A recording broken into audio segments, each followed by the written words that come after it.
Welcome back to the Sharing English podcast, where we explore stories from the English-speaking world, spoken slowly and clearly for curious English learners like you.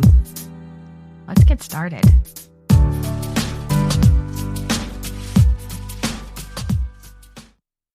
Hi, I'm your host, Freya.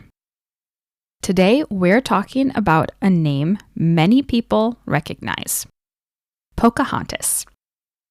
But the real story of this young Powhatan woman is much more complex, important, and powerful than the version most people have seen in movies or pop culture. Today, we'll explore who she really was, the world she lived in, her relationship with the English, how her story was transformed over time, and why it matters to tell it accurately. Pocahontas was born around 1596 into the Powhatan world, a network of more than 30 Algonquin-speaking tribes in what is now Eastern Virginia. Her actual tribe were the Pamunkey, and her real name was Aminut, and she likely also had a private family name. Pocahontas was a nickname, meaning something close to playful one or mischievous girl. Her father, Waun Seneca, known to the English as Powhatan, was the leader of this powerful confederacy of tribes. He ruled over thousands of people, dozens of communities, and a sophisticated political and cultural system. The Powhatan nations had complex agriculture, diplomatic relationships with neighboring tribes, distinct spiritual beliefs, and clear systems of leadership and kinship. So Pocahontas was not a princess in the European sense, but she was a young woman of high status within an influential society. When the English arrived at Jamestown in 1607, the Powhatan people already had long histories of diplomacy and conflict with other groups. They did not immediately attack or welcome the English. They tried to understand who they were and what they wanted. Most historians today agree that Pocahontas was about 10 or 11 years old when she first encountered English settlers. This matters because many later stories, especially romantic ones, incorrectly portray her as an older teenager or adult meeting John Smith as an equal.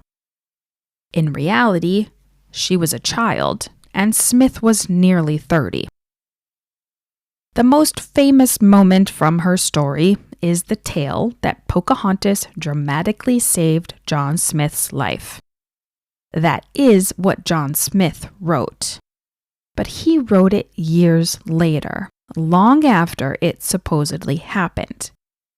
Most modern historians, including those working with the National Museum of the American Indian and the Pamunkey Indian tribe, believed the rescue story was a ceremonial adoption ritual misunderstood by Smith, or a story Smith later exaggerated to make himself look heroic.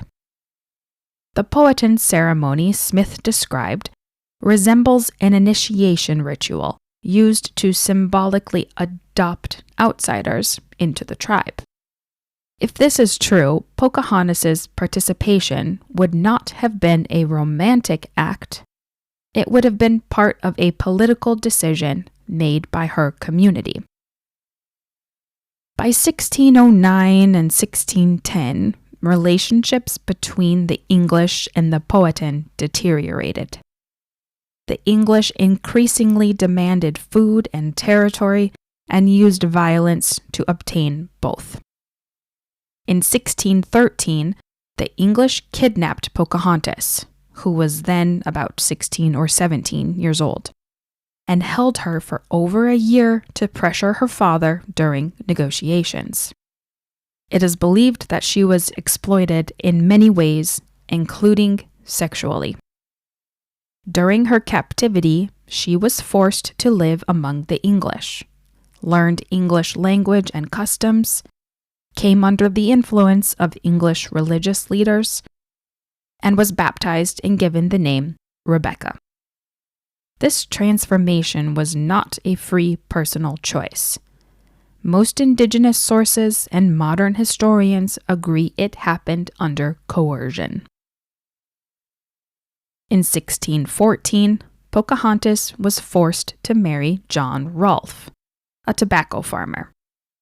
This marriage is sometimes described as a love story, but many scholars argue it was a political arrangement that temporarily ended conflict between the English and the Powhatan. In 1616, she traveled to England, where she was presented to English society as proof that the Virginia colony could, quote-unquote, civilize Indigenous people. Paintings and accounts from this time show her dressed in English clothing, used as propaganda to support colonization.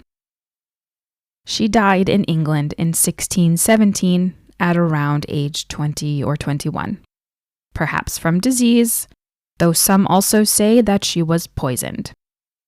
Her young son, Thomas Rolfe, survived and later returned to Virginia to raise a family.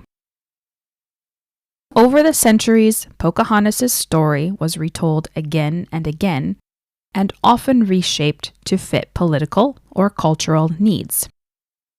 With those stories, 3 major myths developed.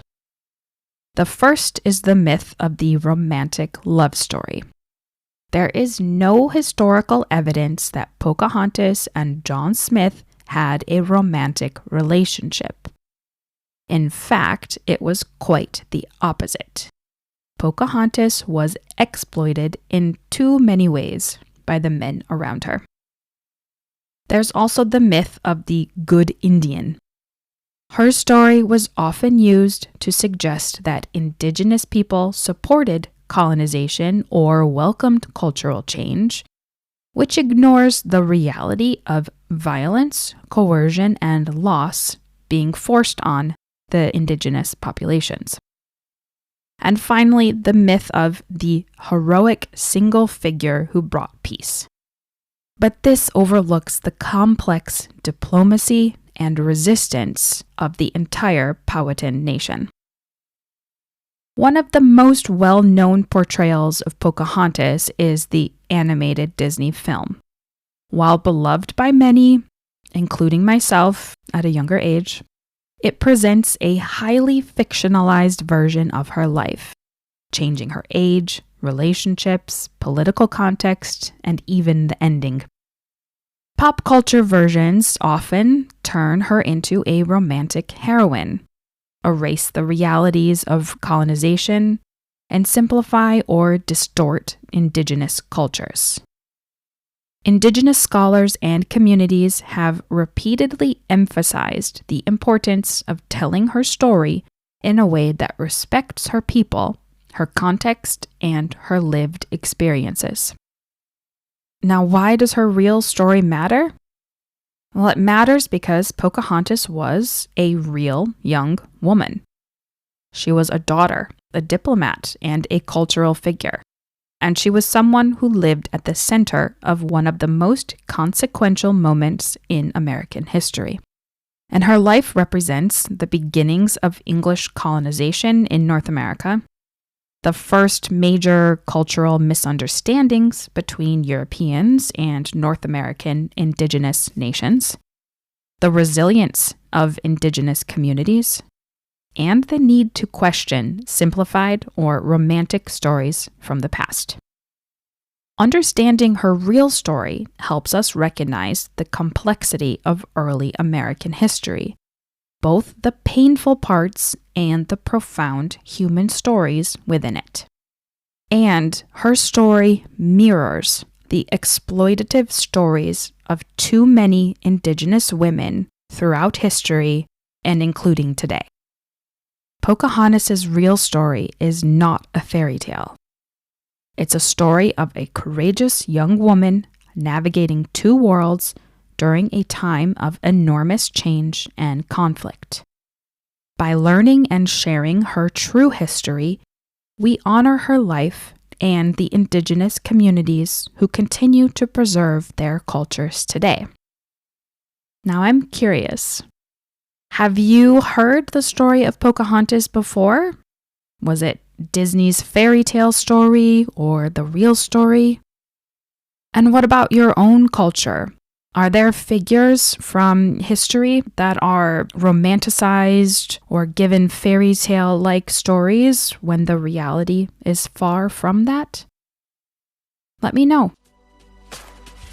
Thank you for listening to the Sharing English podcast. If you enjoyed this episode, I'd love it if you'd subscribe, leave a rating or review, and share the podcast with a friend who's also learning English. You can find out more about me and the podcast at our website, www.sharing-english.com. New episodes of the Sharing English podcast are available weekly wherever you listen to podcasts.